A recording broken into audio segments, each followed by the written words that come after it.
লোকসভা নির্বাচনের পর আবারও পূর্ব বর্ধমানে বিজেপিতে ধস। বিজেপি ছেড়ে তৃণমূলে যোগদান পঞ্চায়েত সদস্য সহ ১,৫০০ বিজেপি পরিবারে। পূর্ব বর্ধমান জেলার আউশ গ্রামের পাণ্ডুগ্রাম হাটতলায় যোগদান মঞ্চে বিজেপি কর্মীরা বিজেপির পতাকা নিয়ে মিছিল করে এসে বিজেপির পতাকা ছেড়ে তৃণমূলে যোগদান করেন ও তৃণমূল কংগ্রেসের পতাকা হাতে তুলে নেন। আউশ গ্রামের রামনগর পঞ্চায়েতের বিজেপির ২ সদস্য সহ ১,৫০০ বিজেপি পরিবার যোগ দিলেন তৃণমূল কংগ্রেসে। সভায় উপস্থিত ছিলেন আউশগ্রাম ২ নম্বর ব্লকের ব্লক সভাপতি শেখ আব্দুল লালন সহ আউশগ্রাম পঞ্চায়েত সমিতির সভাপতি মমতা বারুই, রামনগর অঞ্চলের অঞ্চল সভাপতি আসগর আলী। ব্লক সভাপতি আব্দুল লালন বলেন, দীর্ঘদিন বিজেপি এই বুথে জিতে আসছে, কিন্তু তারা মানুষের কোনো কাজ করে না। তাই মমতা বন্দ্যোপাধ্যায়ের উন্নয়ন দেখে বিজেপি কর্মীরা আজ তৃণমূলের হাত ধরলেন। এবার আমরা সবাই একসঙ্গে কাজ করব। তৃণমূল ব্লক সভাপতি আব্দুল লালন কি বলছেন এ বিষয়ে শোনাবো আপনাদের।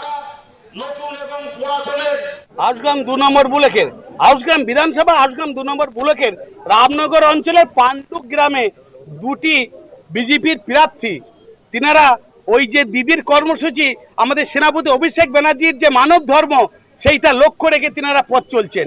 কেন না, তিনারা দীর্ঘদিনের এই বুথটা আমাদের বিজেপি জিতে আসছিলেন, কিন্তু এখন তিনারা দেখেছেন যে যাই করি না করি সবটাই ওনারা ভোটের আগে এসে বলে যাচ্ছেন গরিবের জন্য করব। তারপরে গিয়ে কি দেখছি, ১০০ দিনে কাজে টাকা বন্ধ, গরিবের আবাস যোজনার টাকা বন্ধ, আমাদের এখানকার যে জিএসটি টাকা বিভিন্ন প্রকল্পর সমস্ত বাংলাকে বঞ্চিত করছেন। তাই লোকসভার যে রেজাল্টটা দিল যে বিরোধীদের বিসর্জন, এই যে সাবজেক্টটা সেইটা কিন্তু একদম ওনারা বিসর্জন দিয়ে এখন আমরা আমাদের দলে আজকে দুটি মেম্বারের সঙ্গে প্রায় ১,৫০০ ফ্যামিলি আমার তৃণমূল দলে তিনারা সামিল হলেন এই উন্নয়নের মাধ্যমে। যে তিনারা বলছেন যে যিনার নুন খাবো তিনার গুণ গাবো, অর্থাৎ ইনারা অভিষেক ব্যানার্জির হাত শক্ত, মমতা ব্যানার্জির হাত শক্ত করতে আমাদের দলে তিনারা আজকে জয়েন করলেন। রামনগর অঞ্চলের পাণ্ডু গ্রামের দুটি সদস্যা মহিলা এবং তার সঙ্গে এই যে কৃষ্ণ ভাইটি রয়েছে, তিনাদের কয়েকটা নেতৃত্বরাও এখানে এসে আমাদের এই দলের ফ্ল্যাগ ধরে মা মমতাময়ী সেনাপতি অভিষেক ব্যানার্জি হাত শক্ত করতে তিনারা তৃণমূলের ফ্ল্যাগ ধরে আজকে আমার এই দলে জয়েন করলেন।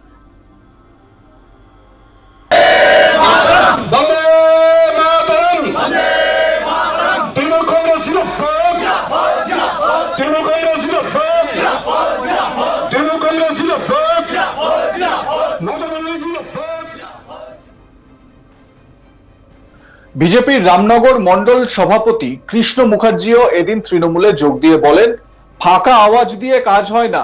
দিল্লি থেকে রায় দিলে অন্নপূর্ণা ভান্ডার দেব, কিন্তু অন্নপূর্ণা ভান্ডার কই? বিজেপির মুখে বড় বড় কথা, মমতা ব্যানার্জির নেতৃত্বে অভিষেক ব্যানার্জির সেনাপতিত্বে তারা মানুষের সেবা করে চলেছে, প্রকল্পগুলি বাস্তবায়িত করতে পেরেছে। আগামীতে পাণ্ডুগ্রাম এবং এই অঞ্চলে বিজেপি শূন্য হয়ে যাবে। মানুষের উপকার করতে পারছি না বলে বিজেপি ত্যাগ করলাম। আগামী ২৬-এর ইলেকশনের জন্য টিএমসি কে শক্তপোক্ত করলাম।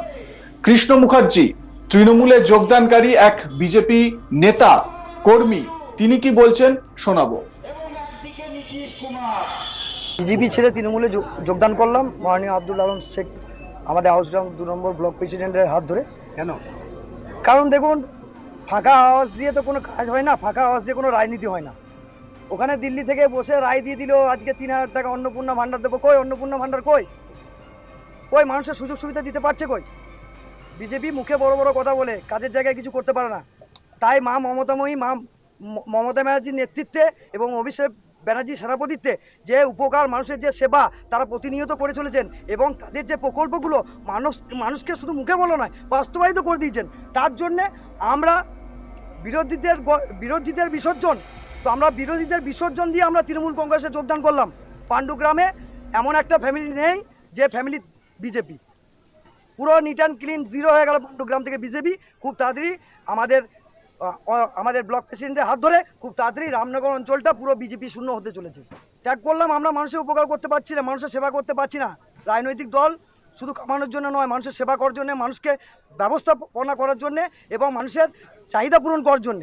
তো আমরা সেই দলটা আজকে 18 সাল থেকে করে আসছি, মানুষের কোনো চাহিদা পূরণ করতে পারছি না, মানুষকে কথার উপর কথা দিচ্ছি, এই দেবো ওই দেবো, তাই কিছুই করতে পারছি না। তাই আমরা তৃণমূল কংগ্রেসে যোগদান করলাম, কারণ তৃণমূল মানুষের সর্বদা সবসময় দিনের রাতে পাশে রয়েছে। আজকে বিজেপির পতাকাটা আমরা সসম্মানে এসে নিচে আমরা রেখে দিয়ে আমরা তৃণমূল কংগ্রেসের পতাকাটা ধরলাম।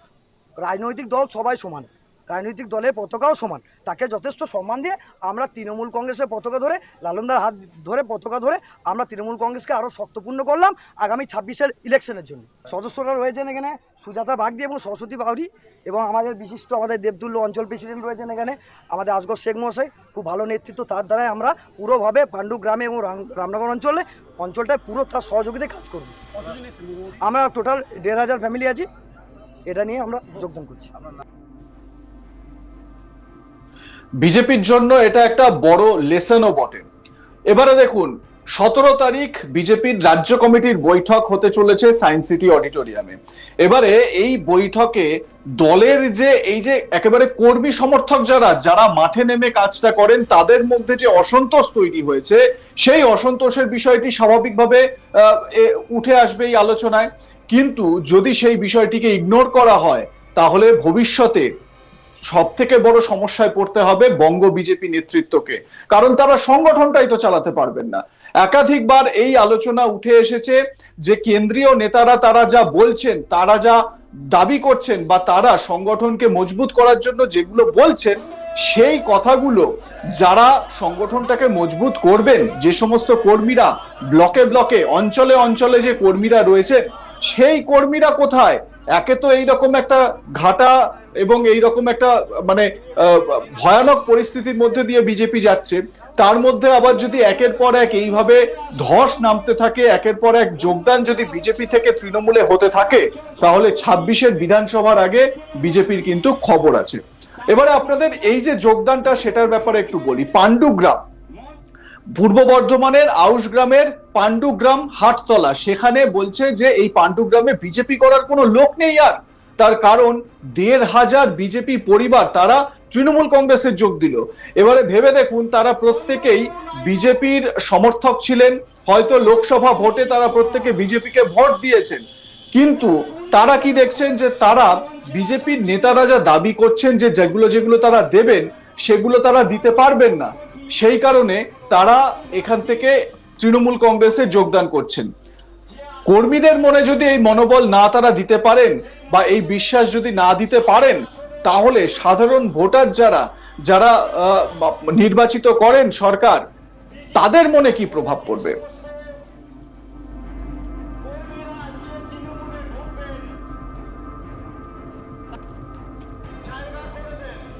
আপনারা কি মনে করেন জানাতে ভুলবেন না। দেখতে থাকুন আজ তাক বাংলা।